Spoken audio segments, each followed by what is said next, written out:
Okay, so really what I want to talk about is the changing landscape of palliative care research. It's not really a focus on my PhD. My PhD was undertaken in oncology, but I really want to talk about how palliative care research, it links to my previous role. I had the opportunity of being seconded from my substantive academic appointment to the All-Ireland Institute of Hospice and Palliative Care, and I'll take you through some examples of some of the work I've been involved with.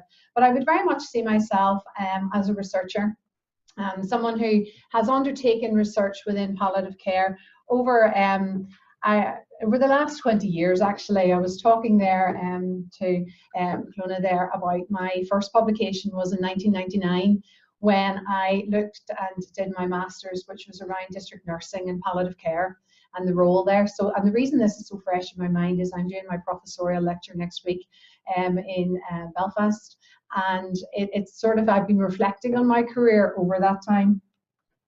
So really today what I want to talk about is the changing context of care, and I'll just go through that very quickly. I think our previous speakers this morning have really highlighted around the change right from BWE in terms of the healthcare systems and the systems that we work in, through to Phil in the international perspective and the challenges, and then a more recent work presentation from Mike as well just before lunch, where you see this whole focus on continuous quality improvement. But I want to get to why is it important to do research, and why should we really bother?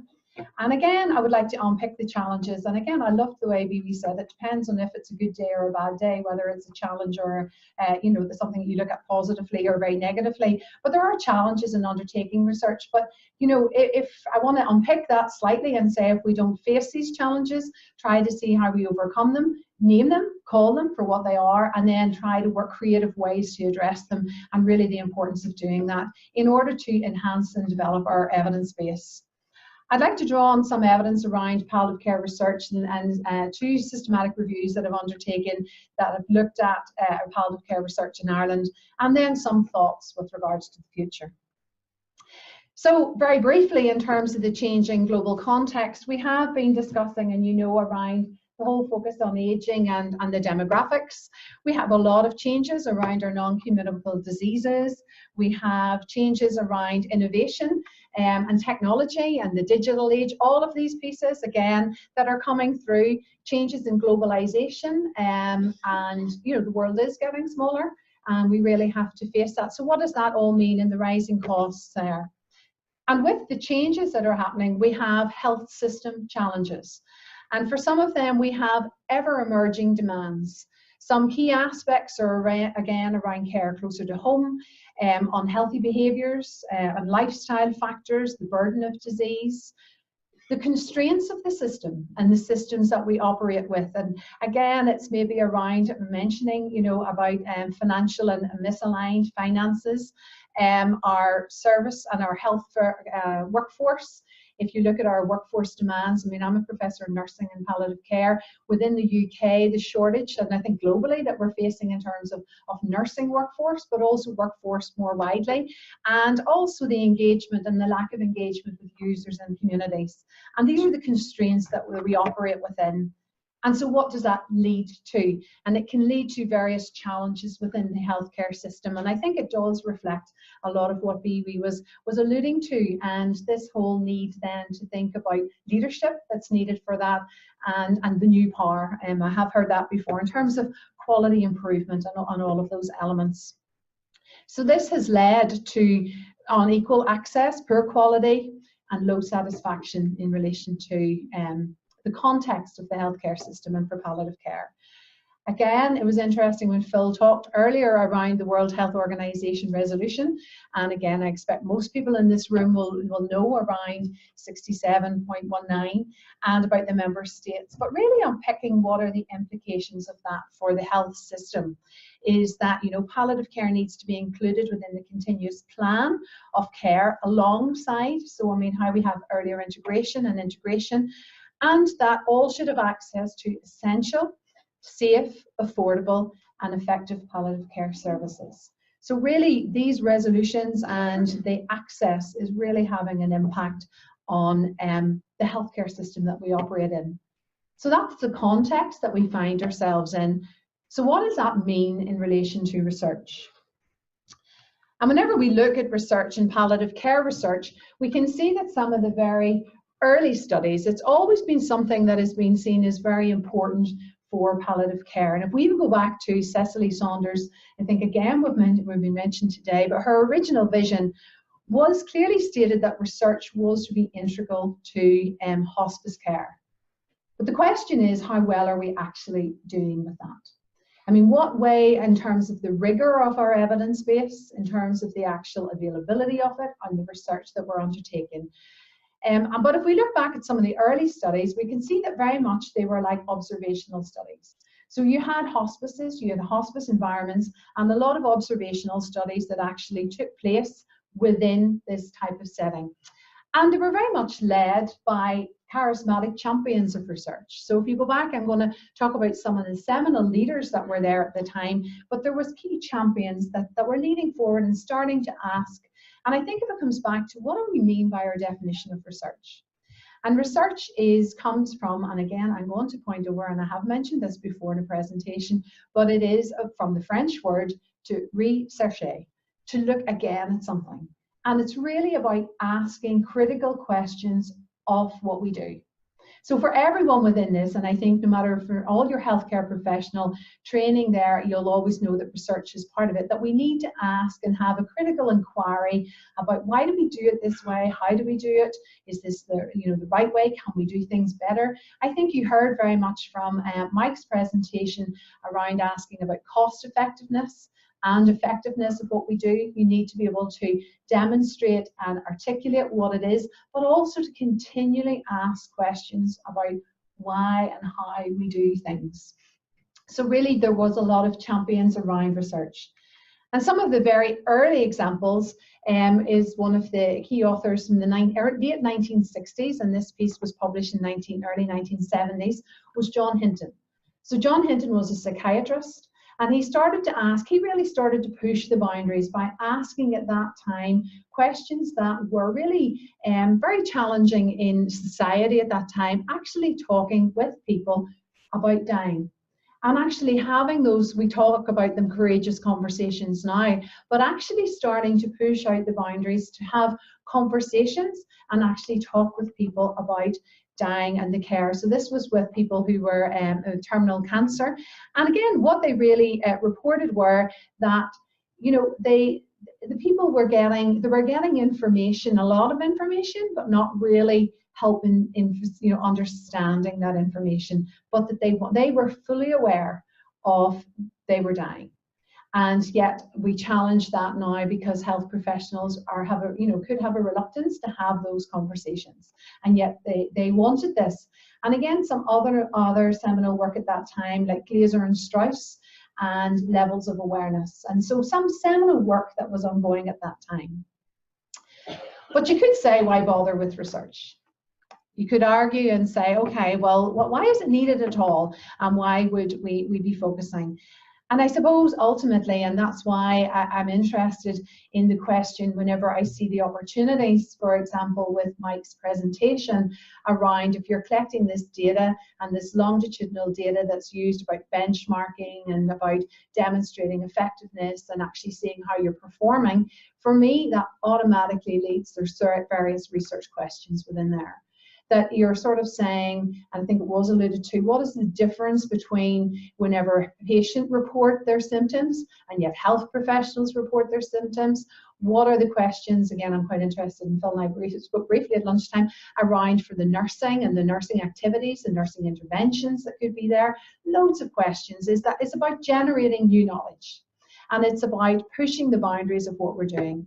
And it can lead to improvements and real improvements in practice, for example, particularly the area of symptom management. So again, you had, again, we alluded to, you had opioid management and how you can, all the evidence base that's come around pain and pain management, it's enhancing, it's continually to enhancing and getting the new knowledge to push the boundaries.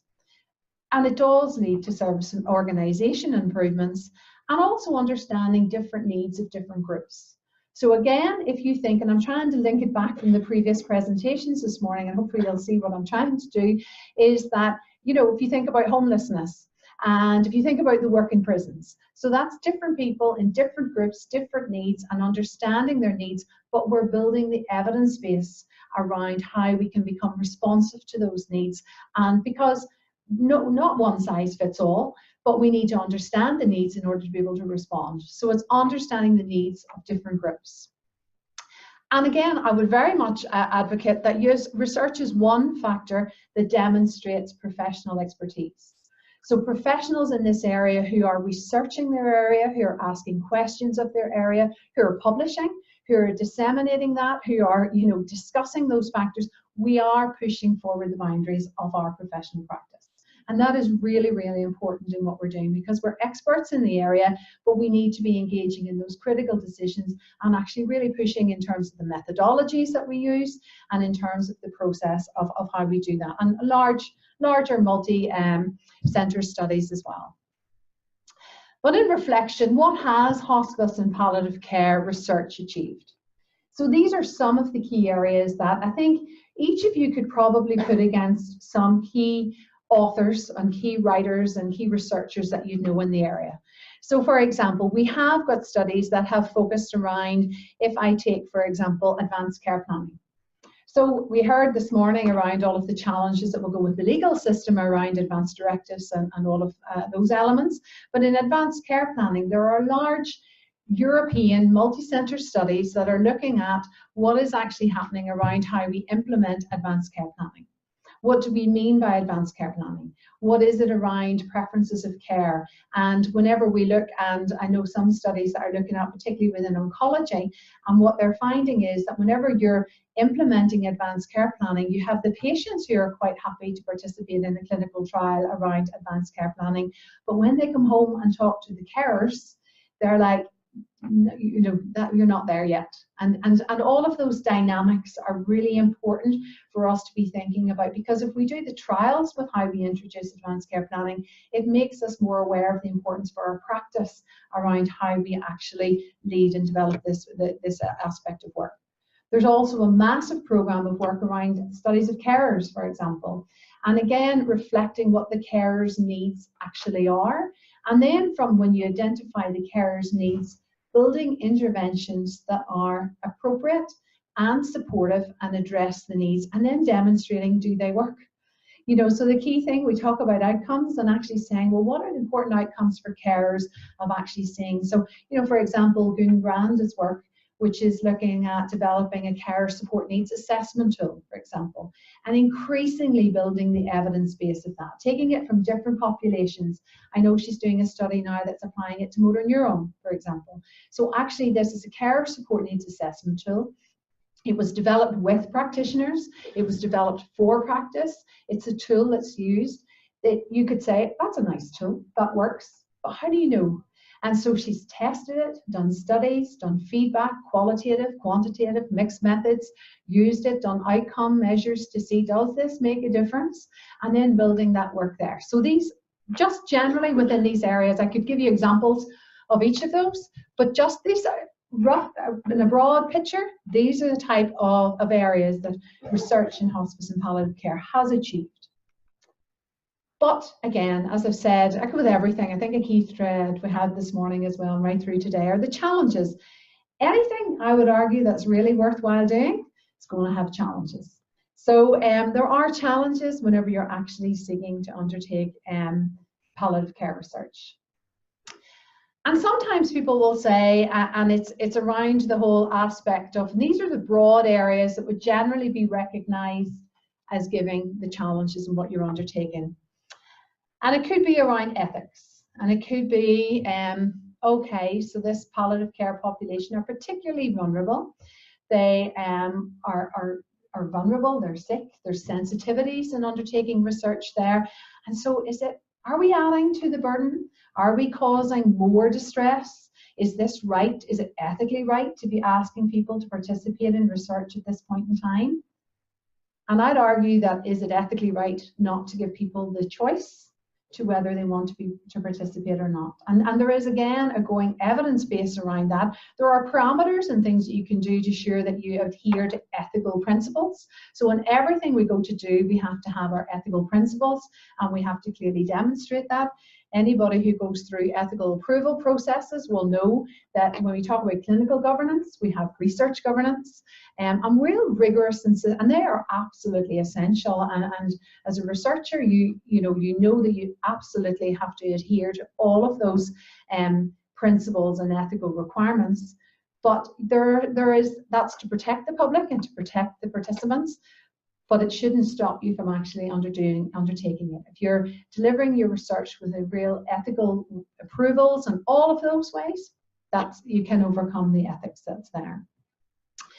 Challenges around recruitment, and that's some key aspects about, okay, I want to do a study, so I want to get patients to participate and family carers. So how do I do that? Who actually is going to be the person who recruits the patients to come in? So you have a day hospice here, you have a particular service, you have your inpatient unit, and you think, okay, I want to do this study where I need patients to be involved in the study. And you think, okay, so where, what location are you going to do this? Is it going to be in the community? Is it with the community teams? Is it community specialist teams? Is it with a heart failure clinic? Where are you going to actually start to recruit? How are you going to do that? So who's going to be the person that's going to introduce the study? Very much from an ethical point of view, we have a lot of arguments that it's up to the clinicians and try to introduce the study. And so we work very much in partnership with our clinical colleagues around, because if I was to do it, I couldn't have direct contact with the patients first, but if I was to do it, they might feel a bit coerced into taking part. This is my study for my PhD and I really need you to do it. And this, how fair is that? So it's about having a third party to introduce the study. When's the right time? And you might undertake a longitudinal study where you're collecting data over certain points in time, and you have to decide, and you have to have an evidence base around, why is it every 6 weeks that I'm going to repeat these measures? Why is it that I do it 6 weeks after referral? All of those, and can answer those questions about when are you going to? Is it from the point of diagnosis that you want to recruit people? When are you going to?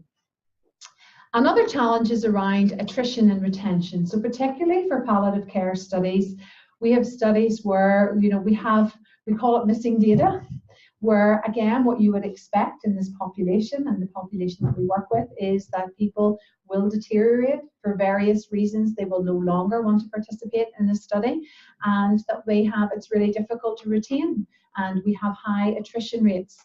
But it comes back to actually thinking, okay, well, how much of that, how do I handle missing data, and how do I deal with those factors? Outcomes, and again, you've heard and given some good examples of various outcome measures today within palliative care. We know the various scales that we have been developed, and for example, Irene Higginson's work in the IPAWS, and then all of the other measures today was just some good examples of what outcomes would you be looking at. But prognostication is very difficult and gives you challenges around what outcomes are you looking to actually consider for your study. Next one is a key challenge that I think is important for us whenever we think about respondent burden. So you've got to think about why you would love to have data on all of these instruments, on all of these tools. And there's a real fantastic, each one, I can't make up my mind which one I don't want because I'm really interested in that symptom or really interested in that bit. We really have to think about the burden that we put onto people. So when you see in terms of scales that are 7 points, so much easier than if you hand somebody a 30-page, even for ourselves, you just don't want to. But if people are sick and unwell, or tired and have a lot of stress, a lot of emotional anxiety, other factors, which is the population that you can have, is that you need to be mindful of how much respondent burden you're putting on to people to be repeating and filling in the measures. But you have to decide there. Another one I put in brackets, but is around gatekeeping, and it's something I've really very much learned. So if I undertake studies, I did a study a couple of years ago looking at heart failure, and very much work with the clinical and clinicians around what key criteria we would set to identify people at stage 3 and stage 4 advanced heart failure. And it was a lot of clinical parameters that we worked out and selected. And yet when it came to the actual identification of people to participate in the study, what I found was that well-intentioned, but the clinicians had other criteria that they kept applying. So despite having all of the conversations and feeling that we had agreement and having listened to them about, okay, so it's, you know, BNP of this, and it's a clinical indicator of this, and it's refraction of this, and I had all of these factors, there was other criteria that were being applied, and it was like, she just isn't, she's not, I don't want that patient's not in a good place today. And it is all that about paternalistic and paternalism. So I do think it's a challenge that we need to unpick it, and we need to recognize it, but also call it out as well. So a lot of you can overcome that by good relations with the clinicians. And those be where you're laughing at that, so you've obviously had loads of experience in that too. And then challenges around randomization, and particularly again, with our population, if you're going to do an RCT and a randomized trial, and you're like using usual care and standard care and introducing something else, the ethics of that, and also, you know, are you going to have a weighted trial where you maybe come back and then offer it to the other population again, and you know, clustered randomized control trials, all of those challenges that are there that are just constant headaches that you need to try, but they can be exciting as well, to see how you can get solutions to overcome. I was just interested in this because this is just out this year, a recent editorial, but I just think one of the terms they used just in January of this year was ethics, a hallmark in palliative medicine. So in all research, a key challenge we have in all areas of research is ethics. But really, if we think about it and we can do it and work with it in palliative medicine, everything that we do is so ethically bound and important that actually this ethics is a hallmark of palliative medicine, because it's like really important that we know that what our practice is ethically and our research is ethically sound in what we do. So they talked about it's an integrative review, but dying persons' perspectives on, and they're participating in research. But some of the key findings that they found, and this is an older reference, but it was reflected in that paper of this year. So we can, if by paternalistic protection, by actually thinking we're protecting people, we have the effect of not only limiting progress in palliative care, but also intruding upon the rights of these patients to participate voluntarily in research. And I think it does echo the speaker this morning around the legal aspects as well. If we have about the rights of the patient centre, by us actually thinking, well, I'm not going to, you know, I don't want to encourage the person to take part in research, we're actually removing their rights for them to have autonomy and make their decisions. And there's no justification at all, you know, providing palliative care investigators, as long as we really adhere to our ethical principles, there's no justification for not endeavouring to improve standards of palliation. Some other strategic challenges, so I went through very much the practical challenges in terms of research and ethics and those dimensions, but I think it is important that we do think about the strategic challenges as well. And for this, there is a real challenge around funding and funding for palliative care research. And I know there was a palliative care review undertaken in the UK looking at funding.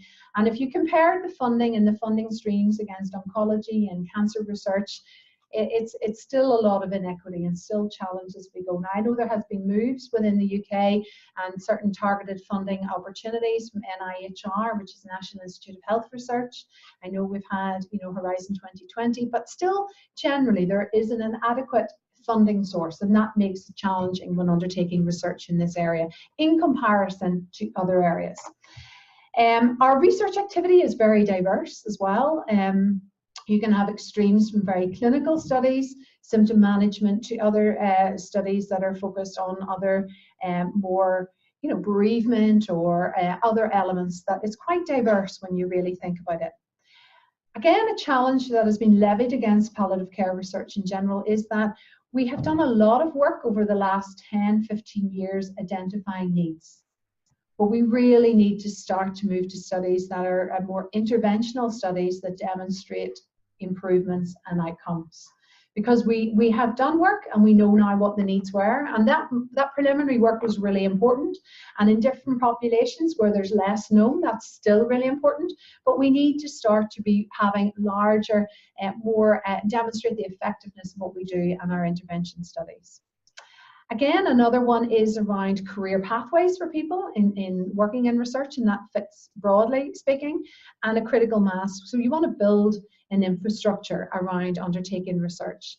And again, if lacking patient and carer involvement. So I'll pick up on that point just slightly as I go on.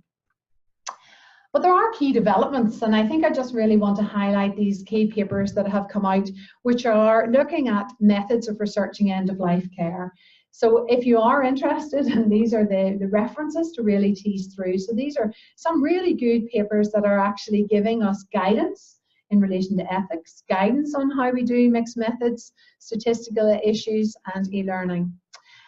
And the last point here that I really want to is actually a project that was undertaken and led by Sheila Payne, and it was for Hospice UK in the UK, and it very much asked the question and produced a report around can hospices afford not to be involved?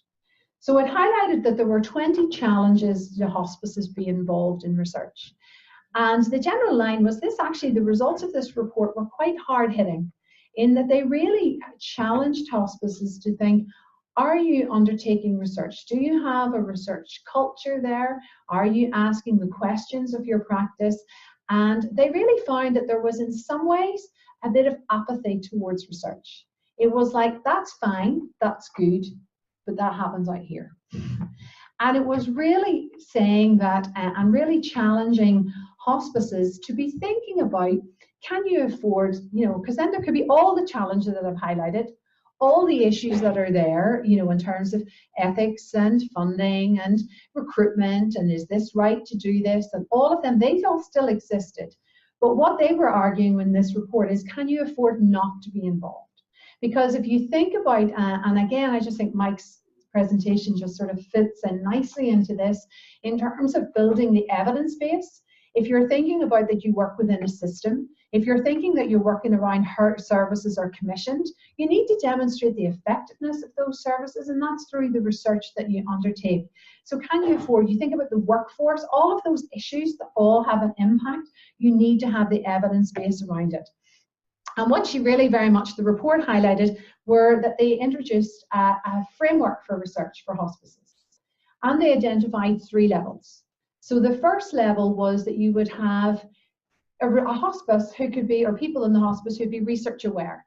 So they would know about research, they'd read articles, there'd be journal clubs, they would be aware of various project studies that are ongoing. The second level was there'd be a research engaged hospice. So they would be engaging in research that maybe other people were doing, but they were recruiting patients, they were seen as getting engaged and involved, maybe participating at various levels in studies. And then the third level was a hospice that would be really actually leading in research. And for this, there are some things that they really highlighted need to be in place, like, for example, a research champion. So people who were really advocating and pushing on the part of the research champion. Key links with academic institutions. So actually drawing and having these, and I know in the likes of here that you work very closely with UCD and with other the universities here, and that's the same, similar with myself in the North of Ireland, is that we have a lot of like very close collaborations with our hospices and across the academic institutions, and almost like joint roles, and actually bringing in the best of both. Really, I suppose it's like anything. If we bring together, the whole is greater than the sum of the parts. If we bring together the best of both, then you can enhance and progress the work much more. I just want to, hopefully this works. No. I'll go back and see if I can get this.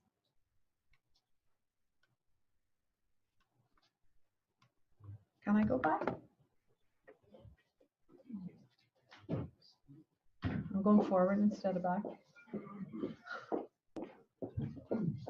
Where's the previous one? There, I'll go on this.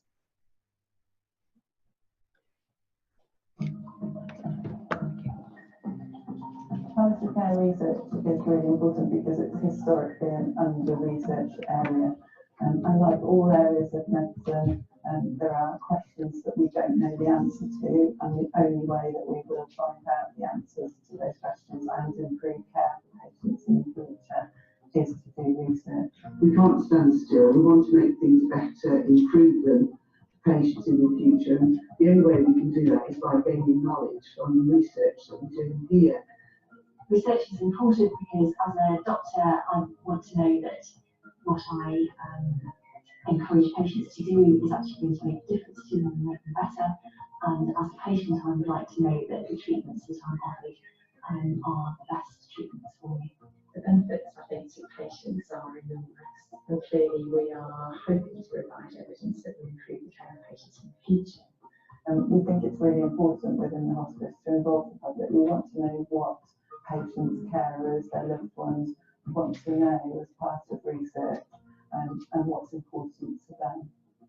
I think you always imagine that research in the palliative care population will be difficult, but actually I think I'm surprised at how engaged people are and how willing to participate and how kind they are with their time.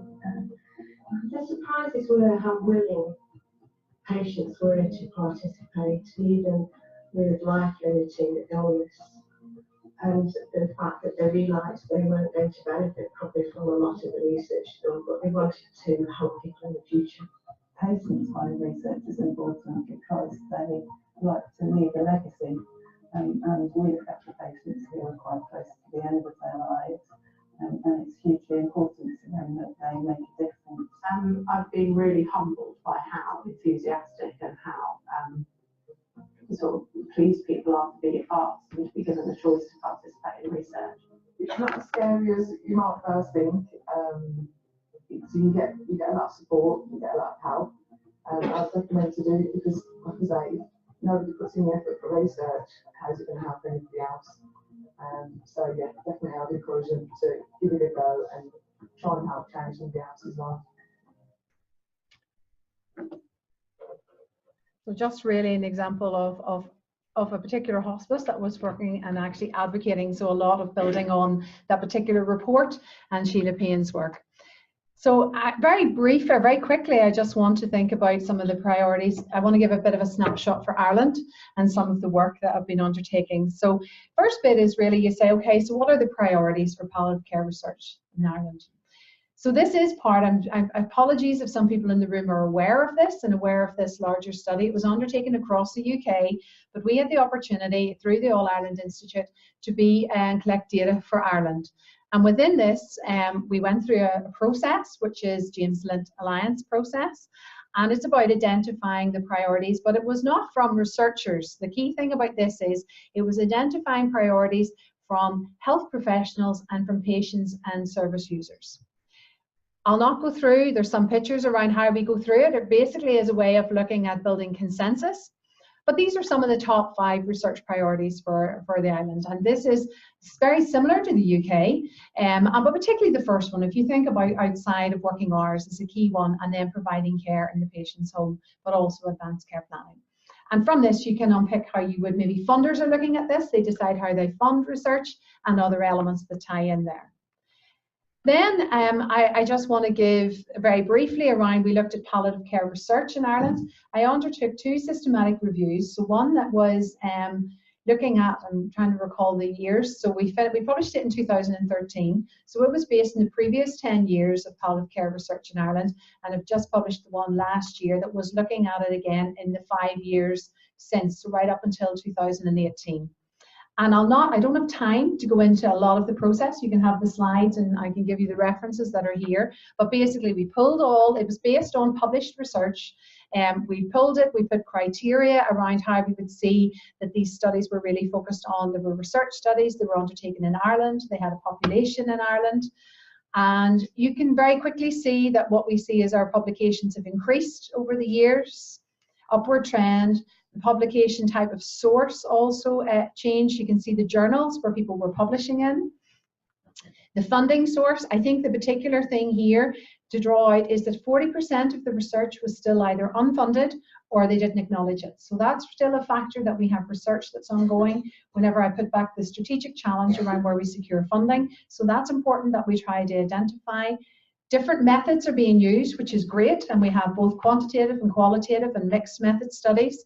But again, a big focus was still on the healthcare professionals. Less of research evidence around drawing on from patients and families. the areas that they were undertaken. So we have an increase in our international links. And then the types of topics. So we had increasing work that was focused on non-cancer and focused on methodologies. Again, I'm going to rush through this because I'm conscious. So if I just thought what the key messages were there, is that we do see that we're increasing the capacity for undertaking research in Ireland, which is great. We do have still an over-reliance on researching healthcare professional perspective.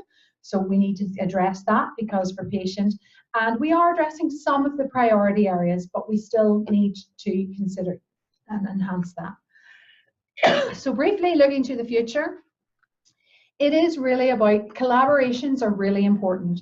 You work with people, you work in teams, you work across multidisciplinary. And again, if you see some of the key aspects, and I think it does really reflect BWI's presentation, leadership is really, really important.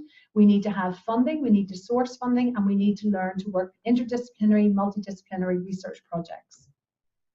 I'm going to give a plug for the All-Ireland Institute of Hospice and Palliative Care Research Network, which is very much focused around actually building and working with people to undertake research that builds research capacity. And we're very fortunate to have that network across the island of Ireland and linking out internationally. I think, again, fundamentally, if I look towards the future, a key element is about impact and how we measure and look at impact. Within the UK, we're particularly challenged around impact. So it's fine, you do research and you say a bit of so what. If you can't demonstrate what impact your research is having on patients and families or policy and wider society, then our reach and significance is what we really need to be looking to. I just want to give you an example of a public health approach. So it's some work, and it's actually quite exciting because it's something that's being taken forward in the north of Ireland that have been looking at the impact built up over years. Because if you think you want to have impact, it's not going to be instant. We have to try to demonstrate impact. So this was looking at engaging with the public and their knowledge of palliative care. Then another study that's building on this. And then now we have the Northern Ireland Life and Times survey that we're looking at their knowledge of palliative care. This is just ongoing now, but what I find is really interesting is we have over 1,200 responses to the survey, and we want to see and want to be able to demonstrate the impact that this is being taken forward by policy of what do the public know and understand by palliative care. In conclusion then, we need to have research that informs palliative care practice and is informed by it. Yes, the challenges exist, but they can also be turned around into opportunities. And ultimately, we want to have research that enhances the patient and the family experience. Thank you.